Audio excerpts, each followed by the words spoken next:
Welcome to a new edition of the Famous Interviews with Joe Dimino. On this episode, we talk with British writer, author, and screenwriter of romantic thrillers, Marie Jones. She has been writing and telling stories since she was a young child. She feels privileged to share her work with a large and welcoming audience. Marie has had a dream to be a published author for 20 years and is a huge advocate of never giving up on one's dreams. Aside from writing, she's also a photographer and enjoys fitness quite a bit. Enjoy this interview. Good morning. Hello. Well, it was nice to meet you, Marie. Thanks for taking a minute out today. I appreciate it. No worries. Thank you very much for having me. You bet. So where exactly are you located right now? So I'm back home in the UK now. So I live down in the southeast of England. Okay. Sort of an hour down from London, if you know that area. So the last time I was in England, and I was specifically in London, I was over there during September 11th, 2001. I was originally in the back of a water taxi in Venice. I was backpacking, and I finally made my way to London because my flight to Paris didn't exist anymore, and I finally got... I don't know how I did this, but I got a flight out of Gatwick, so I spent some time there, and the English were very comforting during a very confusing time for Americans. yeah, I can imagine actually. I was just thinking that when you were saying when it was.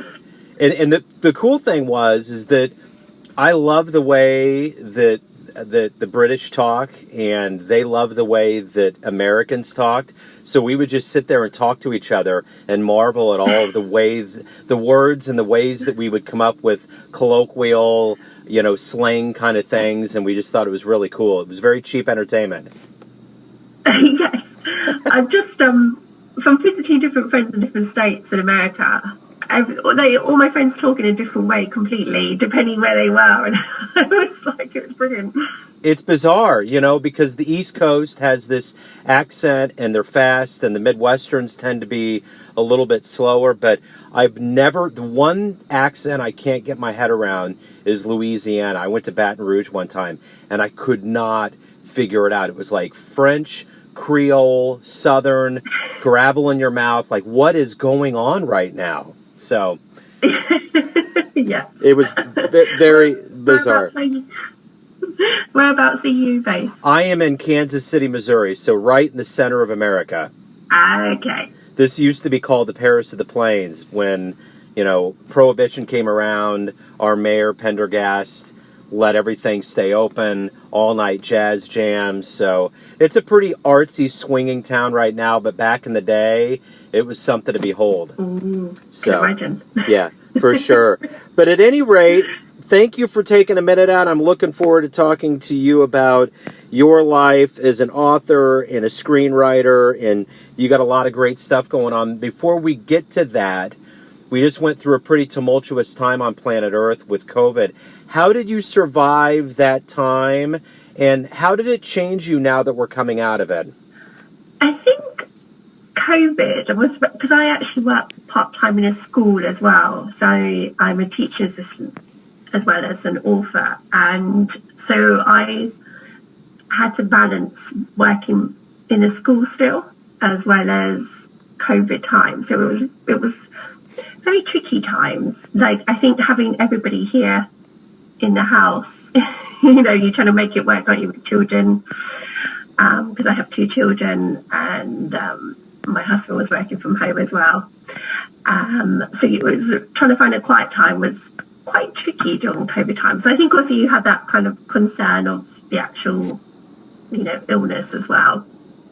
But actually, interestingly, COVID ended up, that was when I was got my book contract with my publishers that came through. So it also was one of the best times of my life because that's when I had the sort of great news that my publisher wanted to sign me. So it's kind of a mixed bag, really, that time.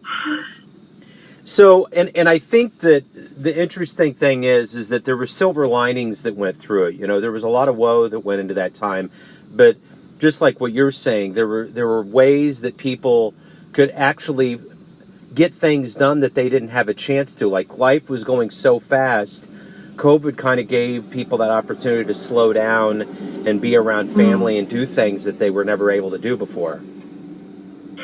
I think you're right. I think also we discovered so many walks just in around where we live that we had never discovered before, and it did really help you to enjoy and appreciate exactly where you were living. Whereas, like you say, usually life is so hectic, you don't have a chance to do that. So definitely quality family time from that as well.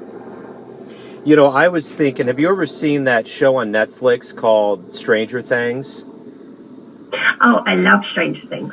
Okay. So you'll appreciate this as an author. So when this all started, everybody was at home, and, you know, I have one son, and I remember when he was in the womb, it was like, if you play classical music, if they hear parent voices, the more voices and music that they can hear in the womb, it will increase their intelligence. So I was thinking during this time, everybody was at home, and if anybody conceived, that during this time of quarantine, about 2 years, there's a chance that there would be more voices and music and things going on. And we could call this generation that would be born, say, 9 months after it started in March of 2021, call them the COVID kids. And they would have an increased level of intelligence that would allow them to later become scientists to eradicate any viruses that would become a global pandemic in the future. That is true. So it's just something that maybe if Steven Spielberg's out there listening and we could kind of come up with some kind of cut ratio, we could come up with an idea. Okay. You're on. We could do that. There you go. Or if anybody wants to run with it, we could collaborate. But at any rate, I want to get to your beginnings as a creator, you know, as a writer. Talk to me about your childhood and how you kind of got to the point where you incubated this idea and brought to fruition this life as a writer that you have now. Of course. So I remember from a very young age, either reading all the time or writing stories in a notebook. Like, I remember being 7 and writing stories, and you couldn't get me away from books. I just absolutely love, to this day, still obviously writing and reading, which I think come hand in hand. As an author, you do need to be a reader as well as a writer, I think, to become a better writer. But I remember having a teacher at school who was really encouraged me to continue and pursue writing. I remember her writing really sort of glowing school report for me and reading my story out in class. And although I was very embarrassed at the time, because you tend to be when you're like 12, 13, it meant so much to me because it gave me sort of a love for writing.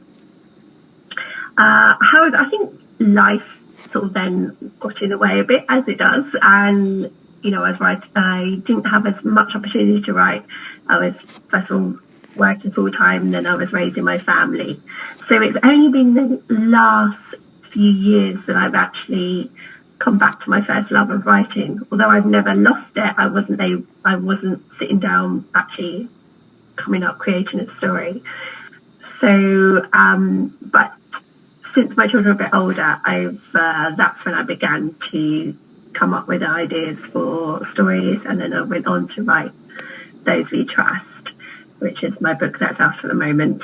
So it's always been something within me. I've always absolutely loved writing, but I would say it's only been something since my children got older that I've actually pursued as a career. But I'm a believer that you're never too late to start your dreams. So that's basically kind of what I live by. So yeah, that's my sort of story so far with becoming an author and a writer. So, you know, we always have these flashpoints with art that motivate us to want to create. What was the book for you that maybe parted the curtains or that you come back to that you always love? Sorry, did you say the book? Yeah, the book, yes. So what I've written or something I've read? Something that you read, yeah, that when you were younger, yeah. So, interestingly, when I was doing my GCSEs, I wrote to Barbara Taylor Bradford. I don't know if you've heard of her as an author. So she wrote some really big books way back in the 80s, and I really admired her as an author. And we had to do a biography on someone famous, so I wrote to her, and I remember that she wrote back to me and was very encouraging to me. And her books were one of the first books I remember being taken aback by. Like, I thought they were just incredible books. And the fact that she just spent time to actually contact me and encourage me as well as a writer. So she was certainly an author, and those books I had quite a profound effect on me at a young age. So if you could, I guess before I get to that point, who have been mentors for you? Who have been heroes, people that you've looked up to in your life that have made you who you are? Definitely teachers. And I'm very aware that as someone who works in school now, that you can be inspiring young minds at a very early age. My family have always encouraged me, so every step of the way. When I studied creative writing as well, I had a really good tutor who mentored me. So I think you have like a mixture of people in the business, but also family or teachers that really encourage and mentor you as well. As a screenwriting, I've had a lot of help from Stage 32. So I've spoken with producers and directors, and they've been really good at helping to mentor me as well. So it's a little bit of both, really. So you really have to switch gears when you're writing a novel or a book versus screenwriting. How do you switch gears in your mind to make those work? Yeah, no, you're right. It's a very big switch, which I am still learning. So it's more recent screenwriting I've been having a go to do. So I'm just pursuing that at the moment with a TV series. But I think, obviously, when you're writing a book, it's very much, you can see the characters' thoughts, feelings. You are creating it through your reader's mind. Whereas on the screen, what could work in a book may not necessarily work on screen, because the screen is very much, it should be more show not tell. And it needs to be a lot more visual. So a really long conversation that you might have in a book probably won't work on the screen, because you want to keep the viewer's attention. So I'm learning as I go, which is why I've sought help all the way. So yeah, it is quite different. I enjoy the challenge of both, though. I mean, novel writing is my first love, for sure. I absolutely love writing novels, but I'm enjoying the challenge of writing screenplays and seeing what would work on the screen compared to what would be in a book.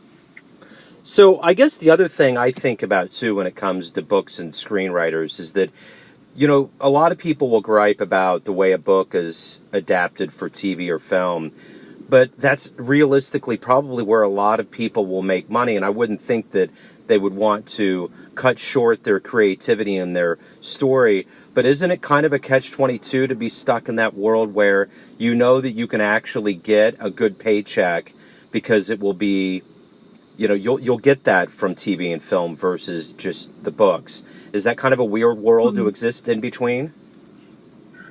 I think it is. I think unless you're the one who's actually writing it into a screenplay, you have to accept, if you're an author and then someone buys the rights to make it into a film, that your book may not look anything like you imagined when it's on the screen, and because it just doesn't work, or a book can be too long to fit into a 2-hour screenplay.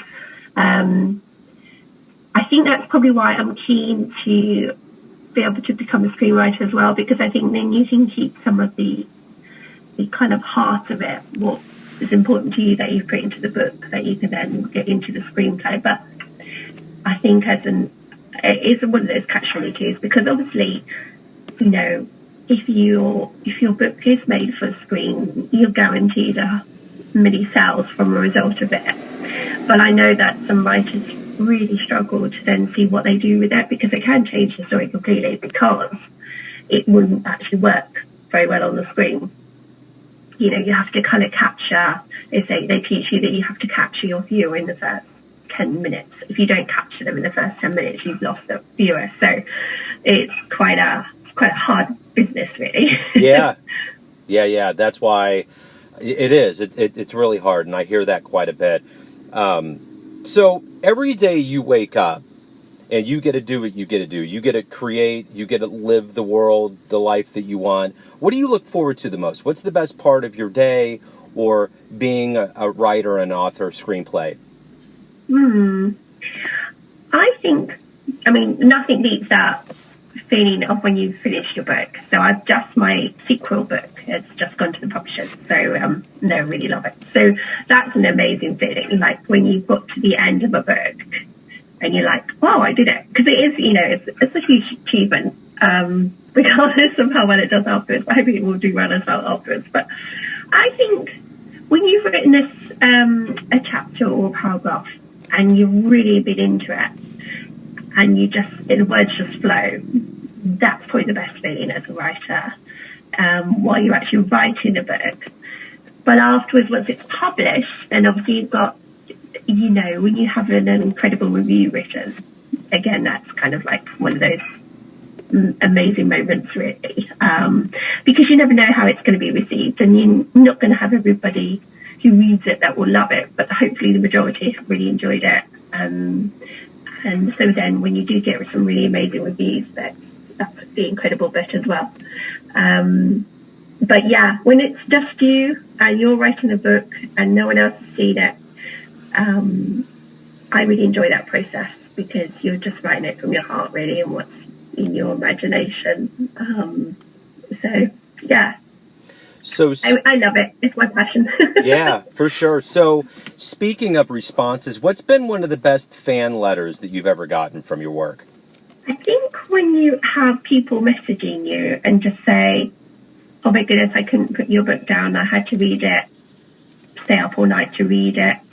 That to me is just like, that's really incredible, that someone is so into your book that they literally haven't put it down and haven't gone to sleep.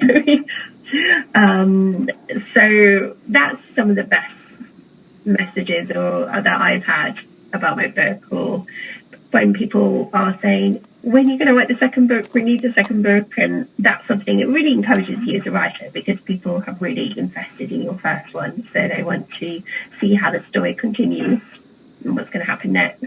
For sure. So if you can meet anybody alive on the planet right now, who would it be? Who would you want to talk to? So they can be from the olden times.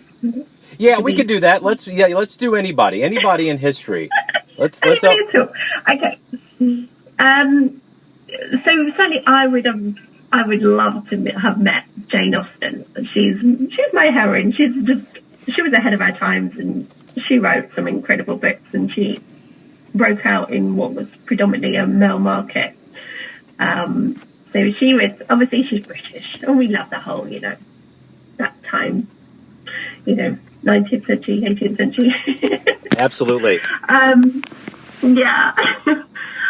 I think from now, like living, I think it's the people the unsung heroes, like someone who's made an impact on the world. So I think I would, I would really love to meet? I'd love to meet Queen Elizabeth, our queen. I feel like she's been an incredible queen, and she's just still going. Yeah. And I think, to be born into a role, but to have carried on, never done anything to change that. She's been a very solid queen throughout everything that's happened in history, and she would be rather amazing to meet, I think, Queen Elizabeth. It's almost as though we've gotten to a modern point in our history where it's almost a credible thing or honorable that they haven't been marred by some level of scandal. It just seems like it takes so many people down. We have all, like for instance, here in America, growing up, Bill Cosby was the greatest thing in the world. And now he is just completely, like, vilified by everybody for what he's done.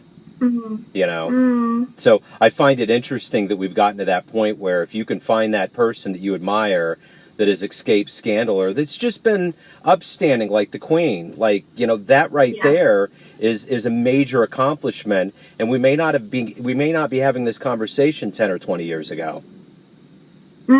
Exactly. I mean, despite everything that other people in the royal family have done, she has, like you say, she has remained true to herself and to our nation, and has never caused a scandal or anything. She's just, you know, and Prince Philip, you know, they had a long-lasting marriage, you know, until he obviously passed away, and I think that's very admiring. Yeah. Actually. Yeah, for sure. So, if you have a dream tonight and you run into the younger version of yourself, say in your 20s, and you could give your younger version a piece of advice based on what you've learned throughout all these years, and this isn't a regret question, it's about just being reflective and taking that wisdom that you've gained, what would you tell your younger self? I think I would tell my younger self to believe in myself, because I think when you're younger, you don't necessarily believe that you're capable of doing it. And I think I've gained more confidence 20 years later than I would have done in my 20s. And also not to give up. Like, I really believe in never give up. And I think, you know, like I say, it's never too late to start something or begin to pursue your dream. Like, I think people think, oh, they get to a certain age, they can't do that anymore. But I don't believe that. It doesn't matter what age you are. You can still achieve many things in your life. And also, I suppose I'm in my 20s and I didn't really do any kind of working out or exercise. I'm a big fitness girl now, so I love my fitness. And in my 40s, I've done half a mountain. All those things I never thought that I would be capable of doing. I do kickboxing. So I feel like I want to say to her, my younger self, you can do these things. You know, you've just got to believe in yourself that you can do it. So, yeah. Yeah. So everyone has a perception of you, an idea of who they think you are. Your family, your friends, your readers. But ultimately, you live your life. You have a perception of yourself. Who do you think you are? I think that I'm a passionate person. So, like, if I throw myself into something, I do it wholeheartedly. I love encouraging people. I love to be a supporting of other people. But also recognise that it's okay to pursue dreams for myself now. Whereas I think before I would always put everybody else before myself. I like having fun and adventure as well. I think I love travelling. I'm a big traveller, so I love to experience. I just like to experience in life, really, and connecting with people wherever I can. So, yeah, probably not always the most patient of persons, but that's great. Yeah. I like that. I think that's a high note to go out on. Marie, thank you for opening up. Before you leave, I would love to have you tell everybody out there, where's the best place to get your books, learn more about you, anything going on in your world, where's the best place for them to go? I think probably the best place would be my website, which is www.mariejonesbritishwriter.com, which will have all about me, and also links to my book and everything else. That also they can join my writing community there as well, become a member as well, so they get up to date information first. Wonderful. Thank you so much for having me. Yeah, Marie, thank you. I really appreciate it. Good luck with everything. Thank you so much, and for you. Thank you. Cheers. Bye. Bye-bye. Thanks for tuning in to another famous interview with Joe Dimino, where we cover the world of art, literature, and music around the globe. If you want to hear more interviews, visit the Famous Interviews with Joe Dimino channel on YouTube. Thanks again for listening, and until next time.